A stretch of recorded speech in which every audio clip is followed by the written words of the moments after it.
यह वीडियो ज्योति CNC automation limited की पहली तिमाही यानी Q1 FY26 की अर्निंग्स कॉन्फ्रेंस कॉल पर आधारित है।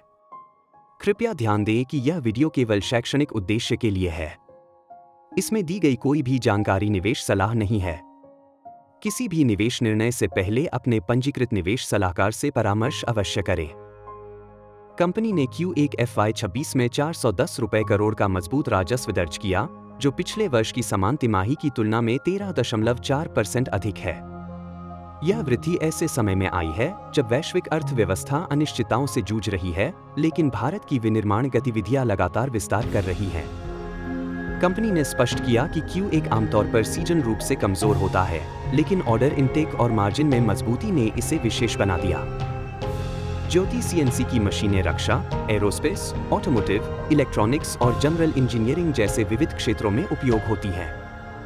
Q1 FY26 में 451 रुपये करोड़ का ऑर्डर इनटेक हुआ, जिसमें 33% रक्षा और एरोस्पेस से, 31% ऑटो और ऑटो कंपोनेंट्स से और 29% जनरल इंजीनियरिंग से आया। EMS सेगमेंट से भी 7% ऑर्डर मिले। कुल ऑर्डर बुक 4,412 रुपये करोड़ की है, जो कंपनी की दीर्घकालिक ग्रोथ की पुष्टि करती है। कंपनी ने Tumakuru machine tools park, Karnataka में 20 एकड़ जमीन खरीदी है, जहां टेक्नोलॉजी सेंटर, सपोर्ट हब और वेयरहाउस बनाए जाएंगे। यह कदम दक्षिण भारत के EMS क्लस्टर के करीब पहुंचने की रणनीति का हिस्सा है। ज्योति सीएनसी ने यह भी बताया कि वे PLI स्कीम के तहत पात्र हैं और जल्द ही प्रस्ताव सबमिट करेंगे।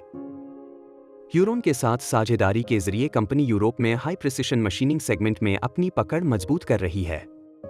ह्यूरोन की नई फैसिलिटी सितंबर 2025 से चालू हो जाएगी, जिससे हाई एंड मशीनों की डिलीवरी और बढ़ेगी। Q1 में ह्यूरोन से 70 रुपये करोड़ का राजस्व और 2 रुपये करोड़ का पैट आया। मार्जिन की बात करें तो कंपनी का ग्रॉस मार्जिन 55.9% रहा, जो पिछले वर्ष की तुलना में 270 बेसिस पॉइंट अधिक है। हालांकि एबिटा मार्जिन 24.4% रहा, जो पिछले वर्ष के 26% से थोड़ा कम है, लेकिन यह मुख्य रूप से कर्मचारी लागत में वृद्धि के कारण है।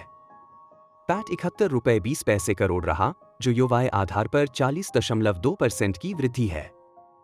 कंपनी ने Q1 में कुल 1,117 मशीनें बेचीं, जिसमें 994 एंट्री लेवल, 104 मिड लेवल और 19 हाई एंड मशीनें थीं। एंट्री लेवल मशीनों की औसत कीमत 20.5 लाख रुपए रही, जबकि हाई एंड मशीनों की औसत कीमत 5 रुपये 60 पैसे करोड़ थी। ज्योति सीएनसी ने यह भी स्पष्ट किया कि वे अपने ऑर्गेनिक ग्रोथ को आंतरिक संसाधनों और ऋण के माध्यम से फंड करेंगे और किसी बाहरी पूंजी की आवश्यकता नहीं है। कंपनी ने यह भी बताया कि US और चाइना में सेल्स और सर्विस नेटवर्क स्थापित करने की योजना है, जिससे वैश्विक विस्तार को गति मिलेगी। कुल मिलाकर ज्योति सीएनसी ने Q1 FY26 में एक ठोस शुरुआत की है। मजबूत ऑर्डर बुक, विविध ग्राहक आधार, तकनीकी नवाचार और वित्तीय अनुशासन के साथ कंपनी आने वाले क्वार्टर में और बेहतर प्रदर्शन की ओर अग्रसर है।